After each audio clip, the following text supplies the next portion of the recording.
میرا نام فاہد ہے اور میں اپنے ماں باپ کا اکلوتا بیٹا تھا۔ میرے والدین نے مجھے ہمیشہ اپنی جان سے زیادہ چاہا۔ انہوں نے میری ہر خواہش پوری کی، مجھے اعلیٰ تعلیم دلوائی اور میرے لیے ایک شاندار کاروبار کھڑا کر کے دیا۔ میں ان کی اکلوتی اولاد ہونے کے ساتھ ساتھ ان کے بڑھاپے کا واحد سہارا بھی تھا۔ میرا گھر ایک جنت کی طرح تھا جہاں ہنسی خوشی کا راج تھا۔ ابا جان دفتر سے آتے تو گھر میں رونق آ جاتی اور اماں جان ان کی خدمت میں کوئی کسر نہ چھوڑتی۔ میں اس وقت یونیورسٹی میں پڑھتا تھا اور میرا زیادہ تر وقت پڑھائی میں گزرتا تھا۔ فاہد بیٹا، میں نے تمہارے لیے جو کاروبار سوچ رکھا ہے وہ بہت جلد شروع کریں گے، تم بس اپنی ڈگری مکمل کر لو۔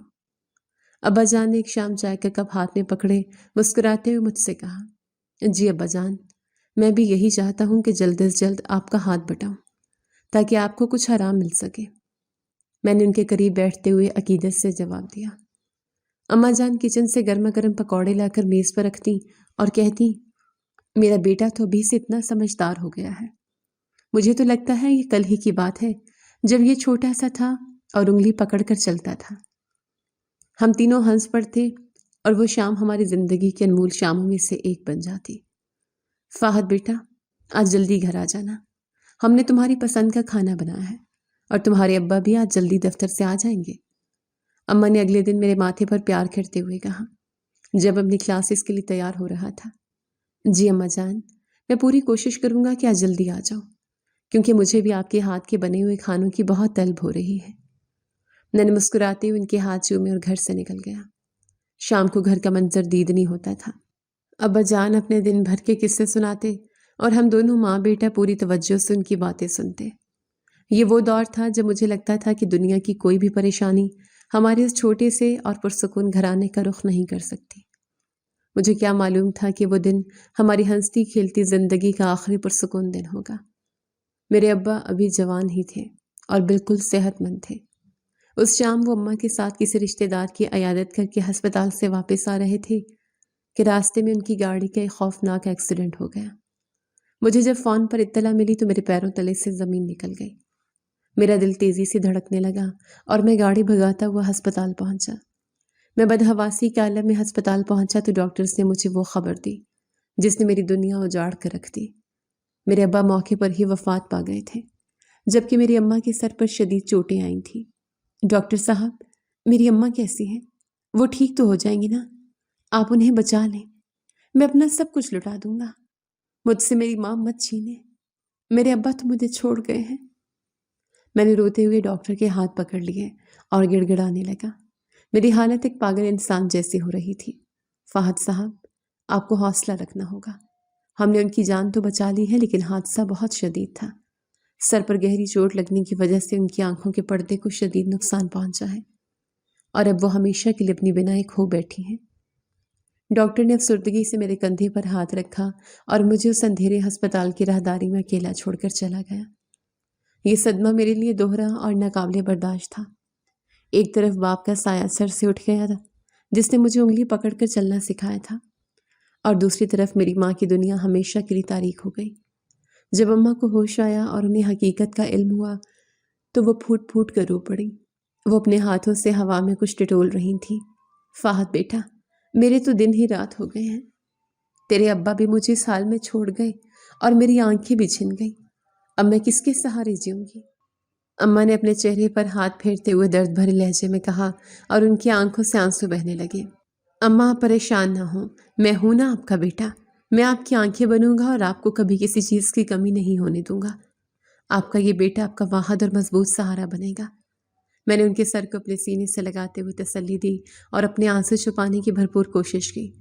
وقت گزرتا گیا اور میں نے اپنی تعلیم مکمل کرنے کی فوراً بعد ابا کا کاروبار سنبھال لیا۔ مجھے اپنا بزنس بھی دیکھنا تھا اور اندھی ماں کی دیکھ بھال بھی کرنی تھی۔ یہ دوہری ذمہ داری میرے لیے کٹھن ہوتی جا رہی تھی۔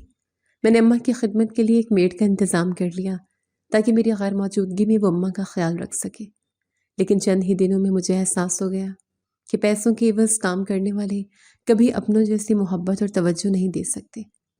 ایک دن میں معمول سے کچھ جلدی گھر آ گیا تو دیکھا اماں پیاس کی شدت سے نڈھال ہو رہی تھی اور میڈ فون پر بات کرنے میں مصروف تھی۔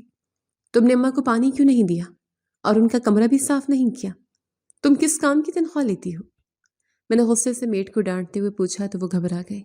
صاحب، میں کچن کا کام کر رہی تھی اور مجھے یاد نہیں رہا کہ بی بی جی کو پانی دینا ہے۔ ویسے بھی میں اکیلی جان کتنا کام کروں، پورے گھر کی صفائی بھی میں کرتی ہوں۔ میڈ نے بے پرواہی سے جھوٹ بولتے ہوئے اور الٹا مجھ پر احسان جتاتے ہوئے جواب دیا۔ مجھے اس کا رویہ اور جھوٹ بالکل پسند نہیں آیا اور میں نے اسے اسی وقت نوکری سے نکال دیا۔ میں اپنی ماں کو کسی غیر کے رحم و کرم پر ہرگز نہیں چھوڑ سکتا تھا۔ اس رات میں بہت دیر تک سوچتا رہا کہ مجھے اب کیا کرنا چاہیے۔ پھر مجھے اپنی یونیورسٹی فیلو زارا کا خیال آیا۔ ہم اکثر یونیورسٹی کی کینٹین میں بیٹھ کر اپنے مستقبل کے خواب بنتے تھے۔ زارا ہمیشہ کہتی تھی کہ اسے ایک ایسا جیون ساتھی چاہیے جو رشتوں کا احترام کرنا جانتا ہو۔ زارا، میں اپنے والدین کا اکلوتا بیٹا ہوں اور میرے کندھوں پر بہت سی ذمہ داریاں ہیں۔ کیا تم میری زندگی کے اس سفر میں میرا ساتھ دو گی؟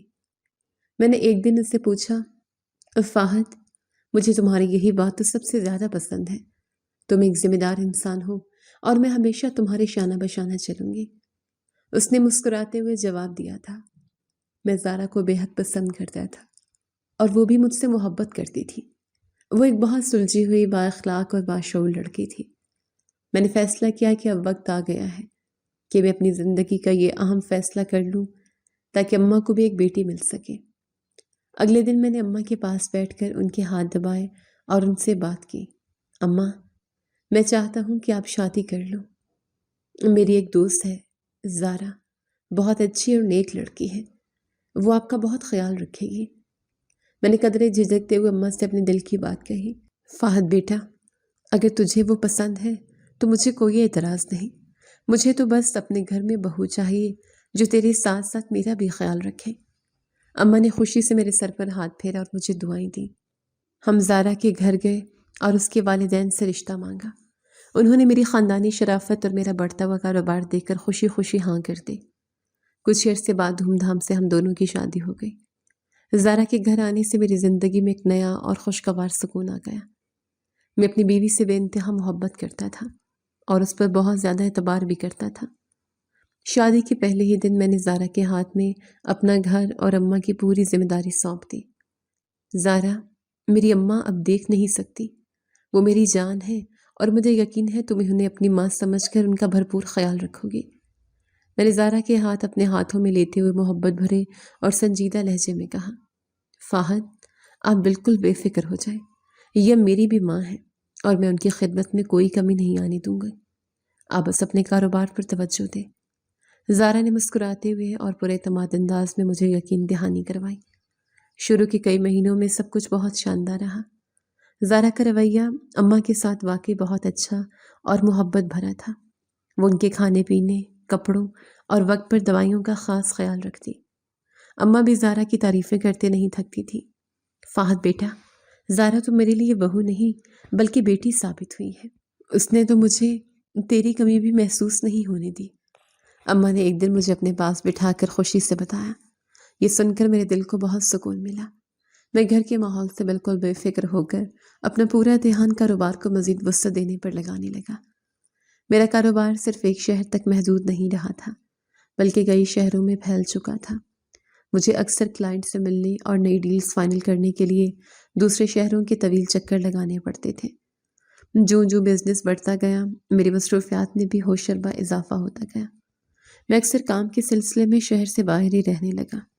ہفتے میں صرف 1 یا 2 دن کے لیے گھر آتا اور وہ وقت بھی لیپ ٹاپ پر کام کرتے یا فون کال سنتے گزر جاتا۔ میں جو اپنے ماں باپ کا انتہائی لاڈلا تھا، دولت کمانے کی دھن اور کاموں کے بوجھ میں یہ بنیادی حقیقت بھول ہی گیا کہ میرے گھر میں میری ایک نابینا ماں ہے جو میرے 2 بول سننے کو ترستی ہے۔ میں اپنی بیوی کو بھی ٹھیک طریقے سے وقت نہیں دے پا رہا تھا۔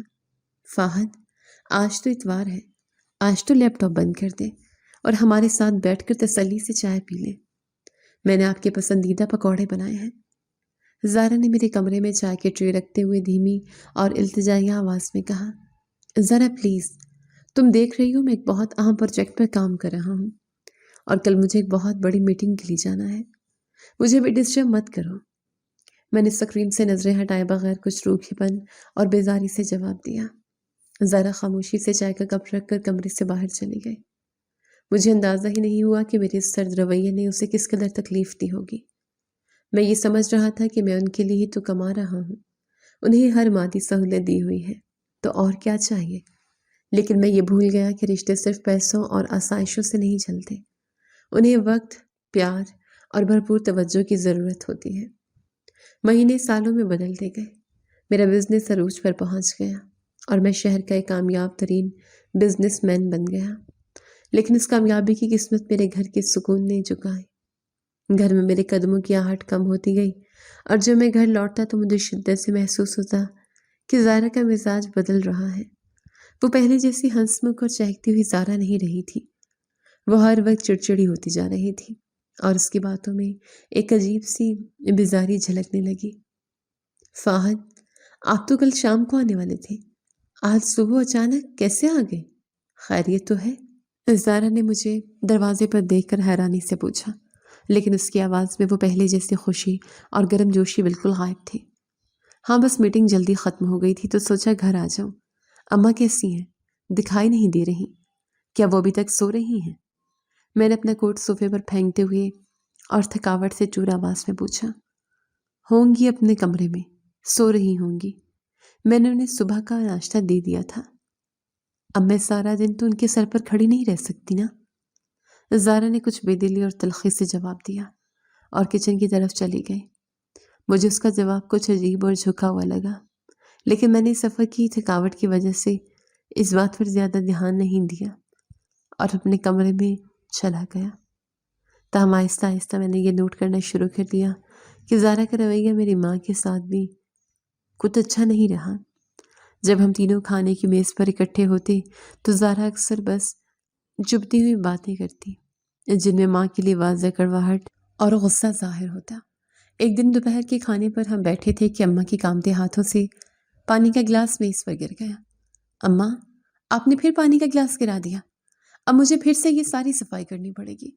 سارا دن کام کر کر کے میری کمر ٹوٹ جاتی ہے، اور آپ ہیں کہ روز کوئی نہ کوئی نیا کام بڑھا دیتی ہیں۔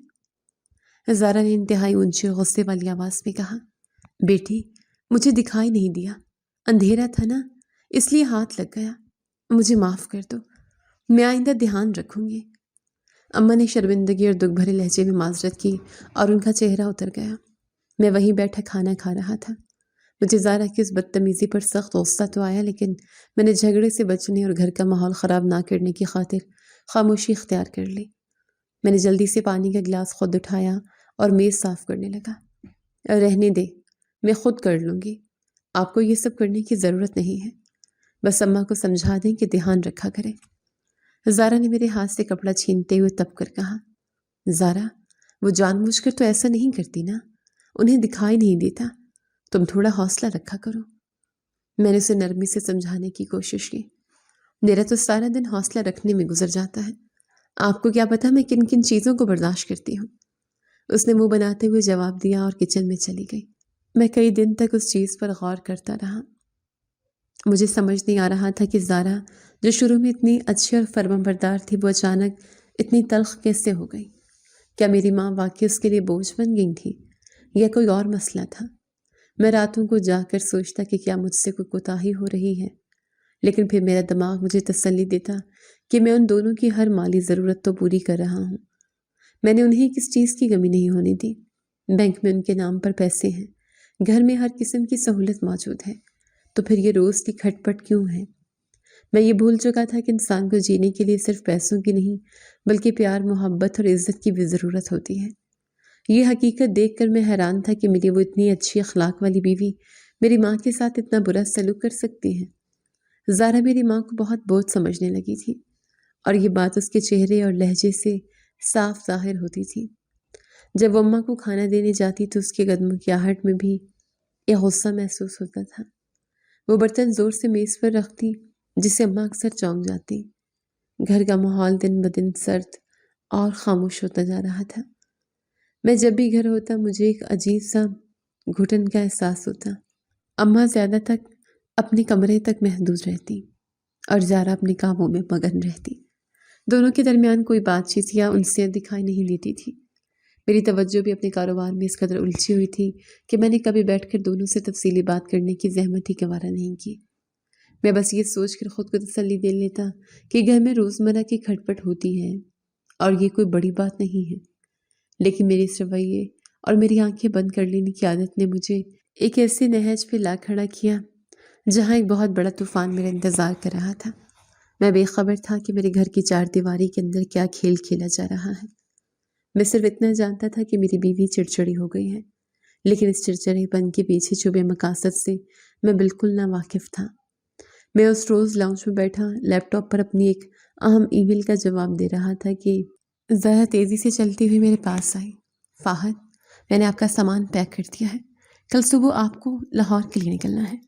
زارا نے ایک چھوٹا ٹریولنگ بیگ صوفے پر رکھتے ہوئے انتہائی اسپارٹ اور خوش لہجے میں مجھے اطلاع دی۔ شکریہ زارا، لیکن تم اتنی بیزار کیوں لگ رہی ہو؟ کیا طبیعت ٹھیک نہیں ہے؟ میں نے اسکرین سے نظریں ہٹا کر اس کے اترے ہوئے چہرے کو دیکھتے ہوئے فکر مندی سے پوچھا۔ طبیعت کو کیا ہونا ہے؟ سارا دن مشین کی طرح کام کرتی ہوں، تھک تو جاؤں گی نا۔ اس نے ماتھے پر بل ڈالتے ہوئے اور منہ بسوڑتے ہوئے جواب دیا۔ میں نے تمہیں کتنی بار کہا ہے کہ کام کے لیے کوئی ماسی یا نرس رکھ لیتے ہیں، اماں کی دیکھ بھال بھی ہو جائے گی اور تمہارا بوجھ بھی ہلکا ہو جائے گا۔ میں نے اسے سمجھانے کی غرض سے بہت نرمی اور پیار سے مشورہ دیا۔ مجھے کسی غیر عورت کا اپنے گھر میں گھومنا پھرنا بالکل پسند نہیں ہے، اور ویسے بھی اماں کو میرے ہاتھ کے علاوہ کسی کے ہاتھ کا پکا کھانا ہضم کہاں ہوتا ہے۔ میں خود کر لوں گی سب کچھ، آپ بس اپنے بزنس پر دھیان دیں۔ زارا نے میری بات کاٹتے ہوئے تلخی سے کہا اور تیزی سے کچن کی طرف مڑ گئی۔ میں اس کے اس رویے پر حیران رہ گیا۔ وہ پہلے تو ایسی نہیں تھی۔ مجھے لگا کہ شاید واقعی وہ کام کی زیادتی کی وجہ سے تھک جاتی ہے، اس لیے میں نے خاموش رہنے میں ہی عافیت سمجھی۔ اگلی صبح میں اپنے کاروباری دورے پر لاہور روانہ ہو گیا۔ وہاں میرے دن رات میٹنگز اور فیکٹری کے چکروں میں گزرنے لگے۔ میں فون پر زارا سے بات کرتا تو وہ ہمیشہ جلدی میں ہوتی اور اماں کے بارے میں پوچھنے پر بس یہی کہتی کہ وہ ٹھیک ہیں اور سو رہی ہیں۔ 2 ہفتے کے طویل اور تھکا دینے والے دورے کے بعد جب میں واپس اپنے شہر لوٹا تو میری گاڑی سیدھی میرے گھر کے محلے میں داخل ہوئی۔ میں بہت تھکا ہوا تھا اور بس یہی چاہتا تھا کہ جلدی سے اماں کے گلے لگ کر ان کی دعائیں لوں اور پھر سکون کی نیند سو جاؤں۔ میں نے گاڑی اپنے گیٹ کے سامنے روکی اور باہر نکلا تو سامنے سے ہمارے محلے کی ایک پرانی رہائشی خالہ رشیدہ آ رہی تھیں۔ السلام علیکم خالہ جان، کیسی ہیں آپ؟ اور محلے میں سب خیریت ہے؟ میں نے ان کے قریب جا کر انتہائی ادب اور احترام سے سلام کیا اور ان کی خیریت دریافت کی۔ وعلیکم السلام بیٹا، میں تو ٹھیک ہوں، لیکن تم بتاؤ، کبھی ماں کی بھی خبر رکھی ہے تم نے؟ خالہ رشیدہ نے میرے سلام کا جواب تو دیا، لیکن ان کی آنکھوں میں ایک عجیب سی خفگی اور طنز تھا، اور انہوں نے انتہائی سخت لہجے میں مجھ سے یہ سوال کیا۔ جی خالہ جان، میں تو روز فون پر پوچھتا ہوں، اماں بالکل ٹھیک ہے، آپ ایسا کیوں کہہ رہی ہیں؟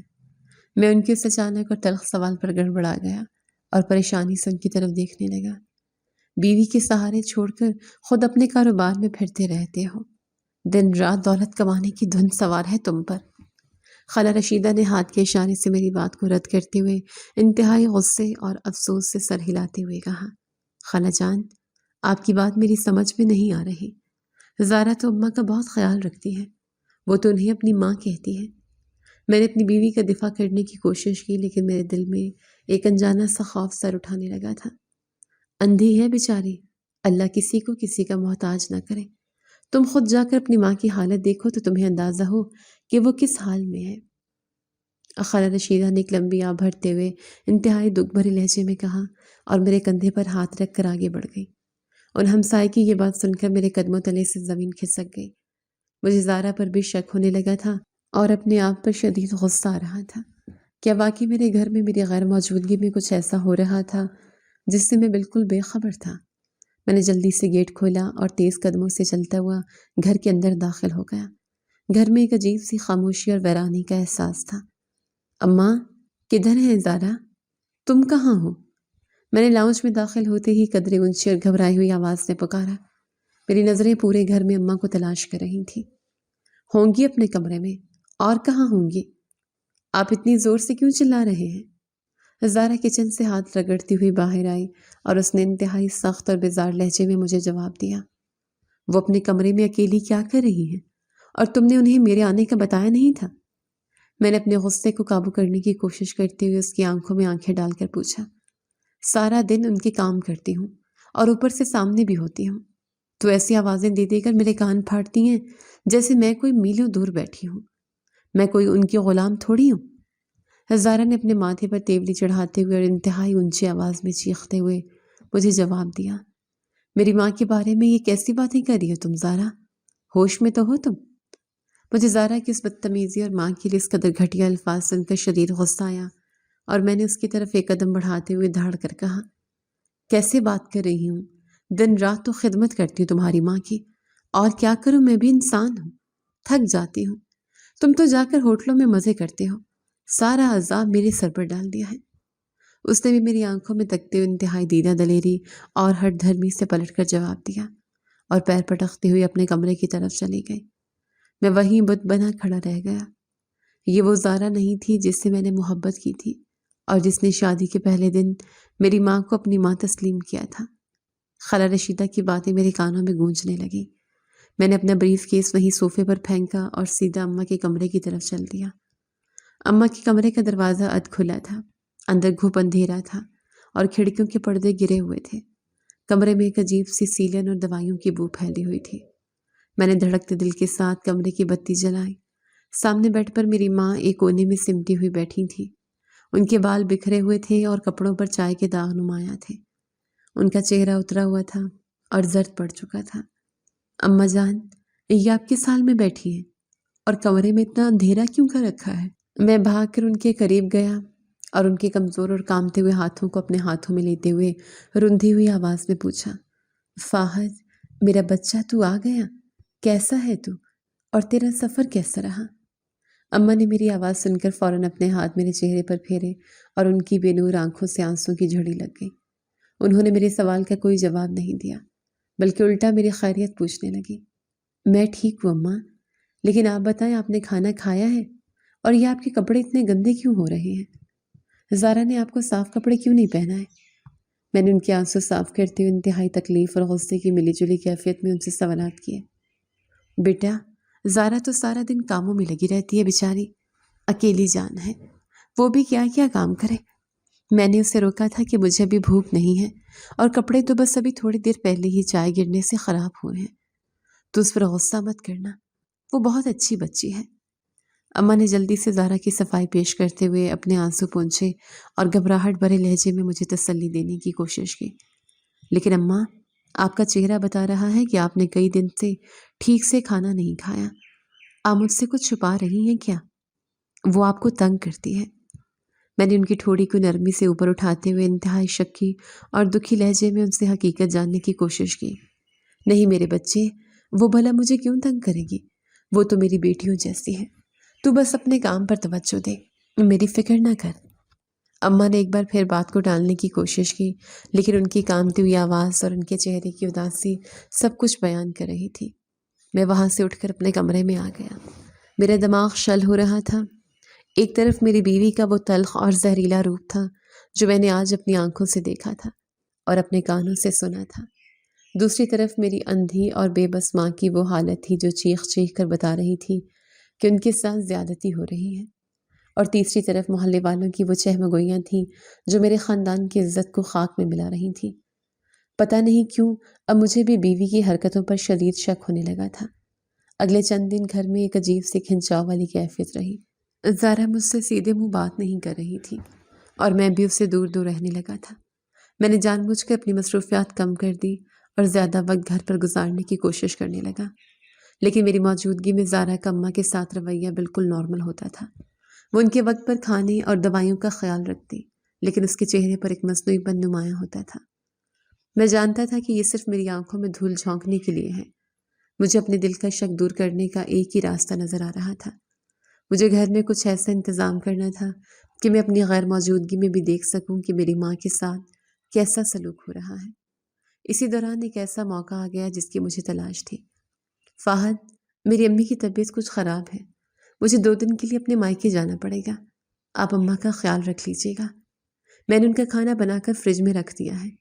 زارا نے ایک صبح ناشتے کی میز پر مجھ سے نظریں چرائے بغیر کہا، ٹھیک ہے تم چلی جاؤ، میں اماں کا خیال رکھ لوں گا، تم بے فکر ہو کر جاؤ۔ میں نے فوراً حامی بھر لی اور اندر ہی اندر میرا دماغ تیزی سے کام کرنے لگا۔ اس دن میری بیوی اپنے مائکے گئی ہوئی تھی۔ مجھے دفتر سے چھٹی تھی اور میں گھر پر ہی تھا۔ میں نے اماں کو ان کے پسندیدہ ناشتے سے فارغ کیا اور انہیں ان کے کمرے میں آرام کرنے کے لیے لٹا دیا۔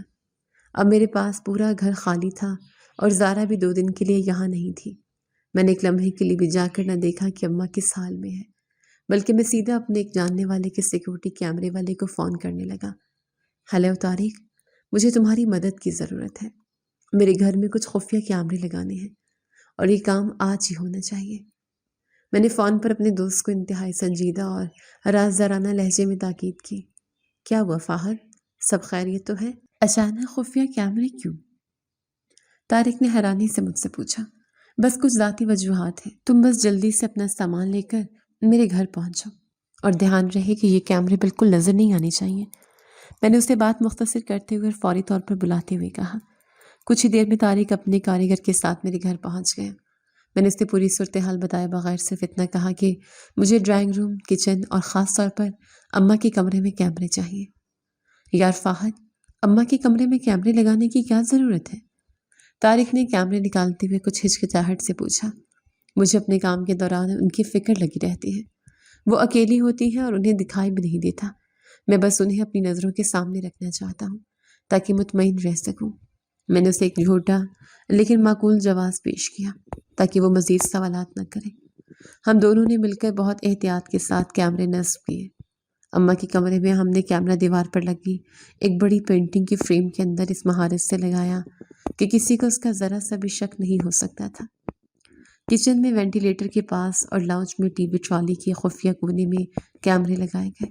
ان سب کا کنٹرول میرے موبائل فون کے ساتھ منسلک کر دیا گیا۔ طارق کے جانے کے بعد میں نے اپنے موبائل پر تمام کیمروں کا رزلٹ چیک کیا۔ رزلٹ بالکل واضح اور آواز بھی صاف سنائی دے رہی تھی۔ میں نے گہرا سانس لیا۔ اب بھی میرے گھر کے ہر کونے کی خبر میرے پاس تھی۔ میں نے دل میں فیصلہ کر لیا تھا کہ اگر میرا شک سچ ثابت ہوا اور زارا واقعی میری ماں پر ظلم کر رہی ہوئی تو میں اسے کبھی معاف نہیں کروں گا۔ اس کے مائکے سے واپس آنے کا وقت قریب آ رہا تھا اور میرا دل عجیب سی الجھن اور خوف کا شکار تھا۔ زارا اپنے مائکے سے 2 دن گزار کر واپس آ چکی تھی اور گھر کا ماحول ایک بار پھر اسی کھنچاؤ اور سرد مہری کا شکار ہو گیا تھا۔ میں نے اس کے سامنے بالکل نارمل رہنے کی کوشش کی تاکہ اسے ذرا سا بھی شک نہ ہو کہ میں نے گھر کے کونے کونے میں اس کی نگرانی کے لیے کیمرے نصب کروا دیے ہیں۔ مجھے آج ہی اپنے ایک نئے اور بہت اہم پروجیکٹ کے سلسلے میں ساتھ والے شہر جانا تھا اور یہ سفر کم از کم 3 گھنٹے کی مسافت پر محیط تھا۔ زارا، میں آج دوپہر کو اپنے دوسرے شہر والے آفس جا رہا ہوں اور مجھے وہاں 2 سے 3 دن لگ سکتے ہیں۔ تم اپنا اور اماں کا خیال رکھنا۔ میں نے اپنا ٹریولنگ بیگ صوفے پر رکھتے ہوئے انتہائی اسپاٹ اور عام سے لہجے میں اسے اطلاع دی۔ آپ کو تو بس اپنے کاموں سے فرصت نہیں ملتی۔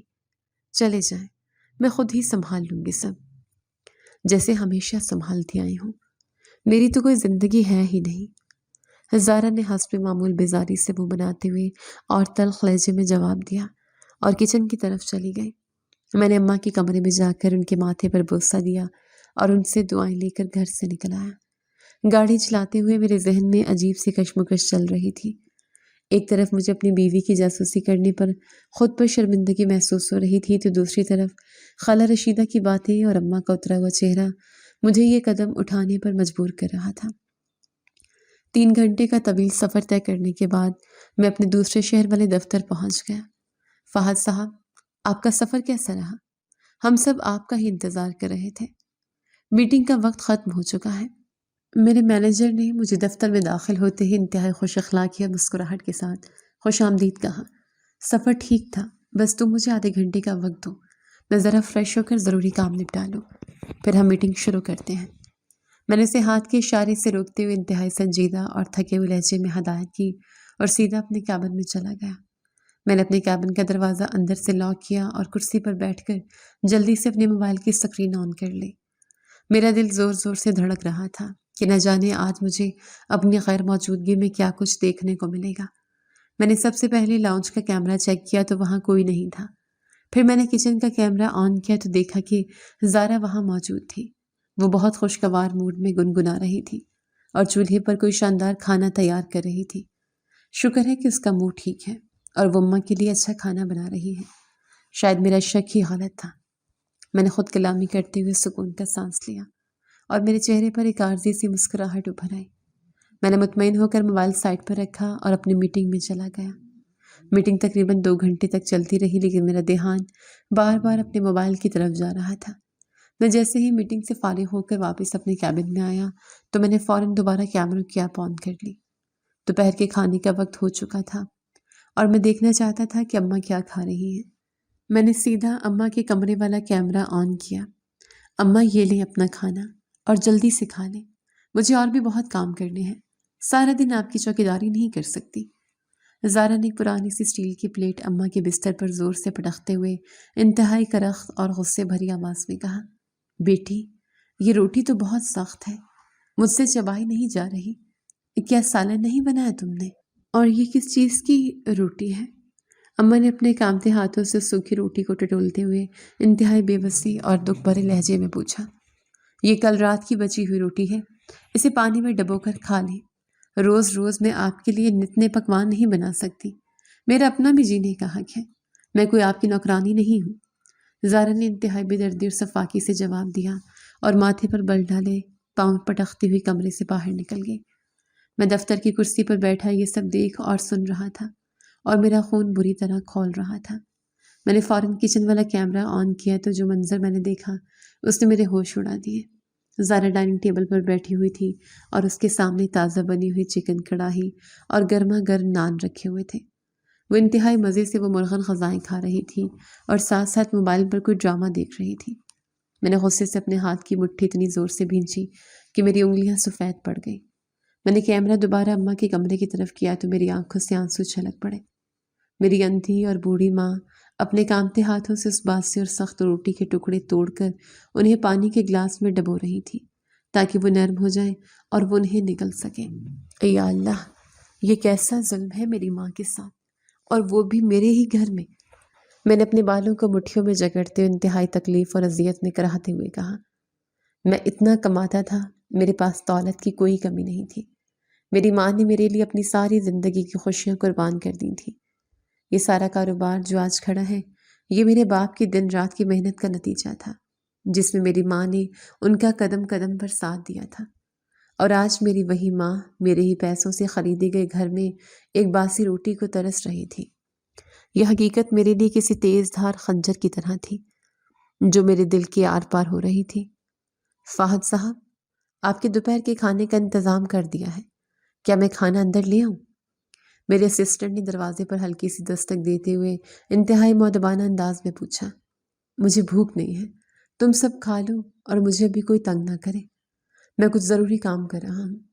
میں نے اپنی روندھی ہوئی آواز کو چھپاتے ہوئے انتہائی سخت اور غصے والے لہجے میں اسے منع کر دیا اور اسکرین پر نظریں جمائے رکھی۔ میرا غصہ انتہا کو پہنچ چکا تھا۔ کچھ گھنٹے مزید گزر گئے اور شام کا وقت ہو گیا۔ میں اپنے غصے کو پینے کی کوشش کر رہا تھا کہ شاید زارا کو اپنی غلطی کا احساس ہو اور وہ اماں کو کچھ اچھا دے دے۔ میں نے دوبارہ کیمرہ آن کیا۔ اب جو منظر تھا اس نے میرا اندر صبر کا آخری دھاگا بھی توڑ دیا۔ زارا بہت شاندار کپڑے پہنے، چہرے پر میک اپ کیے تیار کھڑی تھی۔ اس نے اپنا پرس کندھے پر لٹکایا اور اماں کے کمرے کی طرف آئی۔ میں ذرا باہر جا رہی ہوں شاپنگ کے لیے، آپ چپ کر کے سو جائیں اور مجھے پیچھے سے آوازیں مت دیجیے گا، میں جب آؤں گی تبھی دروازہ کھلے گا۔ زارا نے دروازے کی چوکھٹ پر کھڑے ہو کر انتہائی سرد اور ظالمانہ لہجے میں اماں کو تنبیہ کی۔ بیٹی، مجھے بہت پیاس لگی ہے، میرا گلا سوکھ رہا ہے، جانے سے پہلے بس ایک گلاس پانی تو پلا دو، اور کمرے میں بہت حبس ہے، پنکھا تو تیز کر دو۔ اماں نے چارپائی پر بیٹھے بیٹھے اپنے ہاتھ آگے بڑھاتے ہوئے انتہائی منت بھرے اور کمزور لہجے میں التجا کی۔ میرے پاس اب پانی پلانے کا وقت نہیں ہے، میں پہلے ہی لیٹ ہو رہی ہوں، اور بجلی کا بل کیا آپ کا باپ بھرے گا جو پنکھا تیز کر دو، چپ کر کے پڑی رہے۔ زارا نے اماں کی بات کا انتہائی بدتمیزی سے جواب دیا اور کمرے کی بتی بجھا کر دروازہ باہر سے بند کر دیا۔ میری اندھی ماں اس گھپ اندھیرے کمرے میں پانی پانی پکارتی رہ گئی، اور میری صفاق بیوی اسے اسی بے بسی کی حالت میں چھوڑ کر تالا لگا کر گھر سے باہر نکل گئی۔ کمرے میں مکمل اندھیرا تھا، لیکن نائٹ ویژن کیمرے کی وجہ سے میں اپنی ماں کو چارپائی کے کونے پر سمٹتے ہوئے اور خوف سے کانپتے ہوئے دیکھ سکتا تھا۔ وہ رو رہی تھی اور ان کے ہونٹ پیاس سے خشک ہو رہے تھے۔ یہ منظر دیکھ کر میں اپنی جگہ سے اچھل پڑا۔ میرے جسم کا سارا خون میرے دماغ کی طرف دوڑنے لگا۔ میری آنکھیں غصے سے سرخ ہو چکی تھیں۔ میں نے اپنے سامنے پڑا ہوا پانی کا گلاس زور سے دیوار پر دے مارا، جو چھناکے سے ٹوٹ کر بکھر گیا۔ اب میں تجھے نہیں چھوڑوں گا زارا، تو نے میری ماں کے ساتھ جو کیا ہے اس کی سزا تجھے آج ہی ملے گی۔ میں نے اپنے دانت پیستے ہوئے انتہائی خوفناک غصے میں خود سے وعدہ کیا۔ میں نے اپنا موبائل جیب میں ڈالا، لیپ ٹاپ وہیں میز پر کھلا چھوڑا اور غصے سے پھٹکارتا ہوا اپنے دفتر سے باہر نکل آیا۔ فہد صاحب، آپ کہاں جا رہے ہیں؟ ابھی تو ہماری ایک اور کلائنٹ کے ساتھ ضروری میٹنگ ہے، وہ لوگ راستے میں ہیں۔ میری مینیجر نے مجھے تیزی سے باہر جاتے دیکھ کر پریشانی سے روکا۔ سب میٹنگز کینسل کر دو، بھاڑ میں گیا یہ سارا بزنس اور کام۔ مجھے ابھی اسی وقت واپس اپنے شہر جانا ہے، اور کوئی مجھے فون کر کے تنگ نہ کرے۔ میں نے اس پر زور سے چلاتے ہوئے اور ہاتھ سے پرے ہٹاتے ہوئے انتہائی غضبناک آواز میں حکم دیا اور لفٹ کی طرف بھاگا۔ میں لفٹ سے نیچے اترا اور سیدھا اپنی گاڑی کی طرف گیا۔ میں نے گاڑی سٹارٹ کی اور پوری رفتار سے دفتر کے پارکنگ سے باہر نکال دی۔ مجھے کسی بھی صورت آج ہی اپنے گھر پہنچنا تھا۔ 3 گھنٹے کا طویل سفر میرے سامنے تھا، لیکن مجھے لگ رہا تھا کہ جیسے میرے پاس وقت بہت کم ہے۔ میں نے گاڑی کو ہائی وے پر ڈال دیا اور رفتار کی حد کو پار کر گیا۔ ماں کے بارے میں بار بار خیال آ رہا تھا، وہ ماں جو بچپن میں میری چھوٹی سی انگلی پکڑ کر مجھے چلنا سکھاتی تھی، مجھے گرنے سے بچاتی تھی، وہ ماں جو خود بھوکی رہ کر اپنے حصے کا کھانا بھی مجھے کھلا دیتی تھی کہ کہیں میرے بیٹے کا پیٹ خالی نہ رہ جائے۔ آج جب وہ میرے سہارے کا محتاج ہوئی تو میری غیر موجودگی میں میرے ہی شاندار گھر میں اسی بات سے روٹی مل رہی ہے، اور وہ اندھیرے کمرے میں بند پیاس سے تڑپ رہی ہے، جبکہ میرے پاس اللہ کا دیا سب کچھ ہے۔ میرے پاس نوکر چاکر، گاڑیاں اور بینک بیلنس ہے، لیکن میری ماں پانی کے ایک گھونٹ کو ترس رہی ہے۔ یہ خیالات مجھے پاگل کر رہے تھے۔ میری آنکھوں سے مسلسل آنسو بہہ رہے تھے، لیکن یہ دکھ کے نہیں بلکہ انتہائی شدید غصے اور انتقام کے آنسو تھے۔ میں نے ایک ہاتھ سے اسٹیئرنگ وہیل کو مضبوطی سے پکڑا ہوا تھا اور دوسرے ہاتھ سے اپنے موبائل نکال کر دوبارہ کیمرے کی ایپ کو کھولنے لگا۔ میری گاڑی ہوا سے باتیں کر رہی تھی اور میرا دل بس یہی چاہ رہا تھا کہ کسی طرح میں اڑ کر اس دروازے کو کھول دوں جس کے پیچھے میری جنت قید تھی۔ میں نے خود کو ٹھنڈا کرنے کے لیے گاڑی ایک سائڈ پر روکی اور گہری سانس لینے لگا۔ میرا دماغ پھٹنے کے قریب تھا اور دل کی دھڑکنیں بے قابو ہو رہی تھیں۔ میں نے دوبارہ سے موبائل کی اسکرین پر ریکارڈنگ آن کی تو دیکھا کہ میری اندھی ماں کو اس اندھیرے کمرے میں بند کر کے زارا خود گھومنے چلی گئی تھی۔ 3 گھنٹے کا طویل سفر طے کر کے مجھے جب دوسرے شہر سے اپنے گھر پہنچنا تھا، میں نے اتنی دیر موبائل ڈیش بورڈ پر رکھ کر ریکارڈنگ آن کر کے رکھی۔ پورے 3 گھنٹے میری ماں اس کو اندھیرے کمرے میں اکیلی بند رہی تھی۔ آخرکار مجھ سے اپنی ماں کی یہ بے بسی اور تکلیف مزید دیکھی نہ گئی۔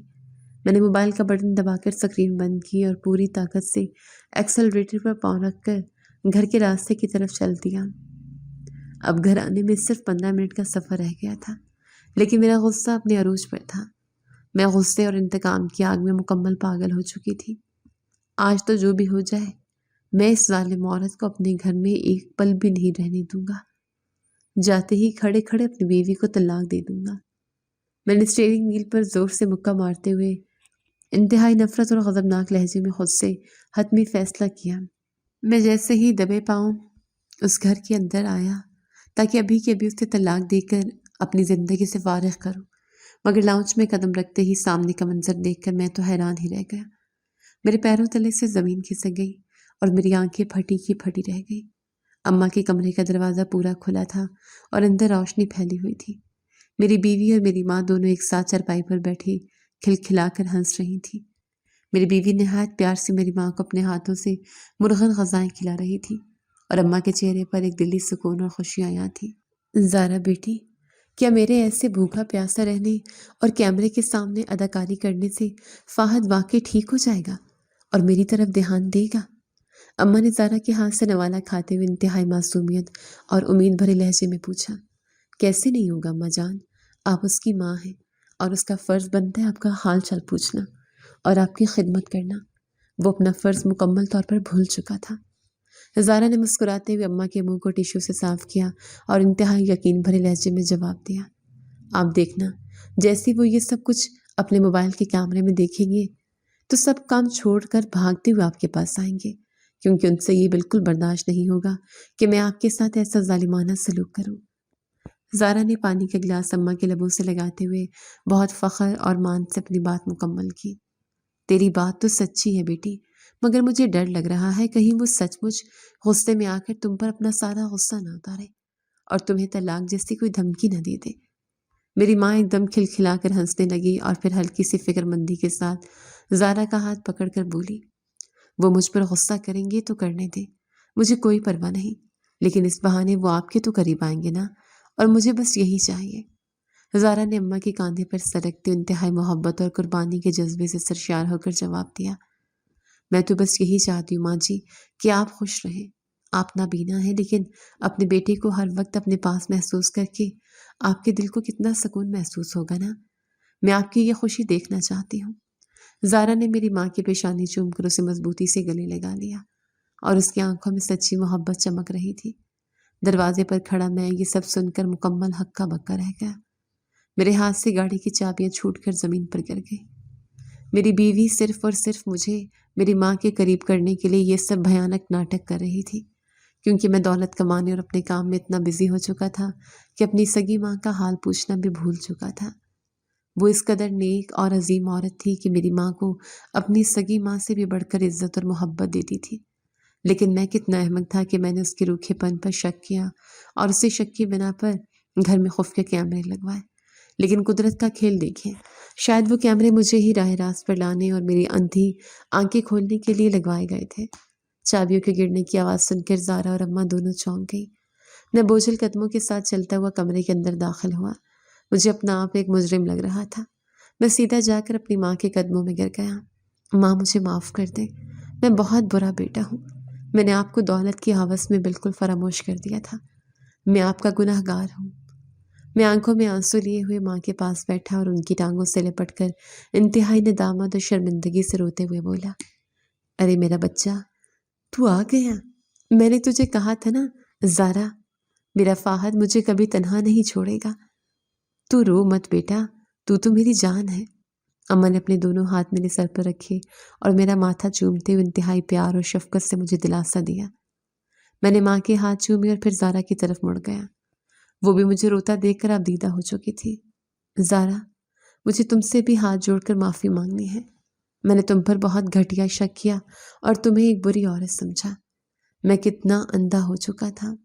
میں بیوی سے بھی معافی مانگنے لگا اور انتہائی بوجھل اور شرمندہ لہجے میں اس کے سامنے سر جھکا لیا۔ بعض دفعہ ہم جو آنکھوں سے دیکھتے ہیں ویسا کچھ نہیں ہوتا، وہ محض ایک دھوکہ ہوتا ہے۔ میرے دل میں شک پیدا ہوا تھا، اس لیے میں نے گھر میں کیمرے لگوائے۔ میں نے اپنے آنسو صاف کرتے اسے حقیقت بتائی اور اپنے کیے پر شدید پچھتاوے کا اظہار کیا۔ ہم نے ان کیمروں کے ذریعے دوسروں کی جاسوسی تو کر لی، لیکن خود کا محاسبہ نہیں کیا کہ مجھ سے غلطی کہاں ہو رہی ہے، میں کتنا غافل ہو چکا ہوں۔ میں نے اپنا سر پیٹتے ہوئے خود کو کوسا اور اپنی مجرمانہ غفلت کا اعتراف کیا۔ آپ خود کو اتنی تکلیف مت دیں فہد، میں تو اماں کا صبح و شام آپ کا پوچھتی تھی، آپ سے کئی دفعہ کہا کہ انہیں وقت دے، لیکن آپ میری ہر بات کو اگنور کر کے چلے جاتے تھے۔ میری بیوی آنکھوں میں آنسو لیے بولی اور میرا ہاتھ پکڑ کر مجھے زمین سے اٹھاتے ہوئے دکھ سے کہنے لگی، آپ کو احساس دلانے کا کوئی اور راستہ نہیں بچا تھا، اس لیے میں نے ساتھ والی ہمسائی خالہ رشیدہ کو بھی شامل کر لیا تھا کہ وہ آپ سے گلی میں روک کر بات کرے۔ زارا نے ایک لمبا سانس لیتے ہوئے مجھے اس دن گلی میں پیش آنے والے واقعے کی حقیقت بتائی۔ اسی لیے اس نے بھی آپ کو یہ سخت الفاظ کہے تھے کہ ماں کی فکر کیا کرو تاکہ آپ کو غیرت آئے اور آپ گھر کی طرف دھیان دیں۔ اس نے مجھے مزید تفصیل بتاتے ہوئے میرے دل سے ہر الجھن اور غصے کو صاف کر دیا۔ اور جہاں تک اماں کی بات ہے، میں نے تو ہمیشہ انہیں اپنی ماں سے بڑھ کر چاہا ہے اور ان کی خدمت کی ہے، کیونکہ میری اپنی ماں بچپن میں ہی گزر گئی تھی۔ مجھے یہی اپنی ماں میں محسوس ہوتی ہے۔ زارا نے اماں کے کاندھے پر سر رکھ دیا اور انتہائی عقیدت اور سچی محبت سے اپنے دل کا حال بیان کیا۔ مجھے آج اپنے آپ پر، اپنی خود غرضی پر اور اپنے جھوٹے شک پر بہت زیادہ شرمندگی ہوئی۔ یہ واقعہ میری زندگی کا سب سے بڑا سبق بن گیا۔ واقعی بعض دفعہ ہم جو آنکھوں سے دیکھ لیتے ہیں وہ بھی سچ نہیں ہوتا، بصارت سے زیادہ بصیرت کی ضرورت ہوتی ہے۔ ہمیں کبھی بھی کسی بھی معاملے میں محض ظاہری حالات دیکھ کر کوئی رائے قائم نہیں کرنی چاہیے۔ ہمیں مکمل تحقیق کرنے کے بعد اور ٹھنڈے دماغ سے سوچنے کے بعد کسی فیصلے پر پہنچنا چاہیے۔ آج میری بیوی کی عقل مندی اور میری ماں کی دعاؤں نے میرا اجڑتا ہوا گھر بچا لیا تھا اور مجھے ایک سچا اور ذمہ دار انسان بننے کی راہ دکھا دی تھی۔ اب میں نے فیصلہ کر لیا تھا کہ کاروبار جتنا بھی بڑا کیوں نہ ہو جائے، میری پہلی ترجیح ہمیشہ میرا گھر اور میری ماں رہے گی۔